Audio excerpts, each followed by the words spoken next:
because there is so much confusion out there in the public as to, is it true, is it not true, is it some kind of hoax? So I said, if I hurl at you a bunch of facts and figures, what purpose is that going to serve? Because you're going to go home and say, well, it all sounds good, and then you're going to turn on the Fox News, and they're going to give you a different picture, and you are going to go back to where you are 2 days later, completely confused, and say to yourself, well, there are different opinions. You don't really know what is true. So I said to myself, what will be the best way to educate people so they will really know what is true and what is not? So there were two options I had. Either to teach you guys about global warming, give you a little bit of basic science, how things work, how the planet Earth is one organism, and when one thing happens, it snowballs. But if you still have any doubts left within your own heart, it still won't serve any purpose. So I said, perhaps I should take an approach that will make you clever. Perhaps I should, rather than going into the nitty-gritty details, give you the tools that next time you listen to someone, you should have a critical thinking and say, you know what, who is this guy and why is he saying that? What is his background? Is he speaking the truth, or he has some kind of vested interest? So you will become very clever, and it will eventually lead you to the truth. The best discovery is the discovery that you make yourself. You don't believe in others, you believe in yourself. So that's the best approach in life. So let me start by asking you a question. And I'm going to tell you a very small story. This story will help you make the whole lecture very understandable, because this is really the background of this for the last 60 to 70 years in American history.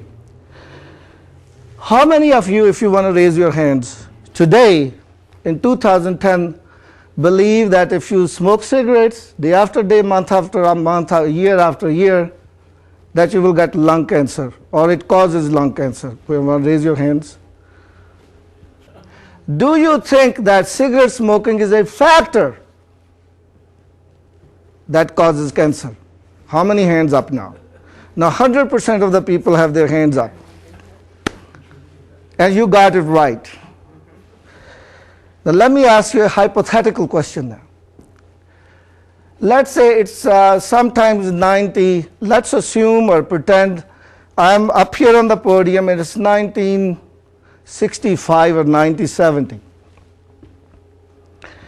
And I am some kind of pulmonologist or a pulmonary doctor or a lung doctor, and I come here and I tell you I do research in a lab, and I have seen those lungs, what they look like, or smokers, and we have done plenty of research, and there are many, many papers and data that confirms that cigarette smoking causes lung cancer. And after all my spiel, I ask you this question. Remember, this is 1965. And I ask you a question. How many of you believe that cigarette smoking causes lung cancer? Raise your hands now. It's 1965. There are about 25% of the people, their hands are up. So if you take nothing from this talk today, just remember what I said in the beginning of the lecture. Everything in the future will make sense to you, but global warming, what's going on? And I ask this question because most of you, a majority of you, are in that age group that you were young adults in 1960s and 70s. So you were watching the TV, You were watching those people who came before the Congress and testify, who are scientists. One question they never asked them, who are you? What kind of a scientist are you? What research have you done? They ask you, Mr. So-and-so, Dr. So-and-so, in your opinion, does cigarette smoking cause lung cancer? And he put his face close to the mic. In my opinion, Your Honor, cigarette smoking does not cause lung cancer. And then they ask another scientist, and then another one. So when you watch that TV, you see conflicting opinions, half the people saying it causes cancer, the other half saying not cancer. They are all scientists. And you go home confused, and if you listen to a lecture like this, you probably, even though I may be that lung specialist, you're going to still have doubt in your mind. Because you're constantly being barraged with this information from media, a talk show host saying this is a total deception, this is a hoax, and they're very powerful because they have a loud mouth. And there are a lot of things in the legislation such as fairness doctrine and this legal act and that legal act. They can't really go into details. Who pays you? What kind of scientist are you? Have you actually done any research? Are you from one of those fields that deal directly with global warming issues? Those never get discussed. The expertise of people. So that causes a problem. Why did I give you the story of this tobacco smoking? Because at the end of this lecture you will see they are directly linked with each other. Imagine for public, for regular people, for a person in the street, global warming is the 1970s of today. The science is already done, it's very well understood, but people will continue to misguide you for as long as they can until finally everybody shuts up, because now they're going to look like complete idiots, because the issue has been settled so well that you do not want to speak anymore because you got away with it for as long as you could. I want to give you a little bit of further background before we go into this story. At surface, it may not seem like anything to do with politics, but it really is an issue of, underneath, it's an issue of regulation, of political belief. And that is what has been projected and thrown at public. This issue is really how capitalism works in the United States.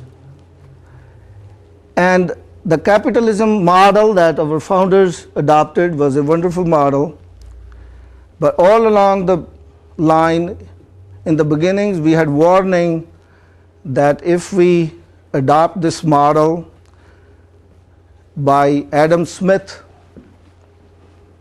we read The Wealth of Nations and we adopted a model, but we forgot that he wrote a book before he wrote Wealth of Nations, a book about morals. And he repeatedly warned people that this model might fail if you do not keep an eye on it. There is no doubt that this was the world's best model that we know. Freedom of conscience, liberty, right to property, and people's ability, whether you are rich or poor or what color you are, have the ability to rise up and realize your potential. That's the foundation of capitalism. And that's the beauty of it. And we are all proud of it. But this is, the engine of capitalism has some loose nuts and bolts in it. And it needs repair from time to time. You need to tighten them up. Otherwise the engine fails and it's all over. If we do not fix those defects in the clunker, 500 years down the line, we might look back and say, okay, let's look at history. I'm a professor of history, and I look back and say, I'm going to look at the Mongolian Empire, the Roman Empire, the Greek Empire, the English, the British Empire, and I'm going to look at the American Empire that rose in the 19th century and died in the 21st century, the shortest lived empire ever among all other empires. And then in retrospective, we will do an analysis and find out here, this is the reason.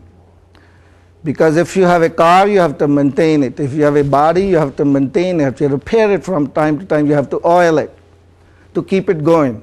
And you have to keep an eye that there has to be some degree of fairness. If the capitalist model is built specifically for the wealthy, and the wealthy have the power to feed you whatever they want to feed you. The corporations, the legal system, the healthcare system, which is another fraud like the legal system, they have the money and the power and the control over the media to teach you whatever they want to teach you. And when you hear it so many times, you are either confused or you formed an opinion. And the next thing you know, you go tell your relatives tell their relatives, everybody's talking about, nobody knows what they're saying. So this has been an issue for the last 70 years. Actually, ever since the Second World War, this has been an issue, and it became a bigger issue as we went into the Cold War and we emerged out of the Cold War. The issue was to protect capitalism. There was a panic button that went on when Russia sent Sputnik up there, and we said, Russia is getting ahead. We need to develop technology really fast. This panic started even earlier. Germany is going to make an atomic bomb and kill us all. We need to protect our liberty, our future. We have to save mankind. Let's make the atom bomb first. That's where the Manhattan Project came about, when Albert Einstein wrote a letter to Roosevelt that he was a pacifist. He said, I don't like violence, but this is what we have to do. We don't really have a choice. So we made an atom bomb, and he won the war. So some of the things I'm saying, they do not look like relevant. You will see as the story unfolds how relevant they are. It's all about government regulation versus our freedom. This is the war of political ideology that's been going on for 70 years. And that is what determines how we feed your minds, with what information we give you. Who is powerful? Who determines? Who has more money?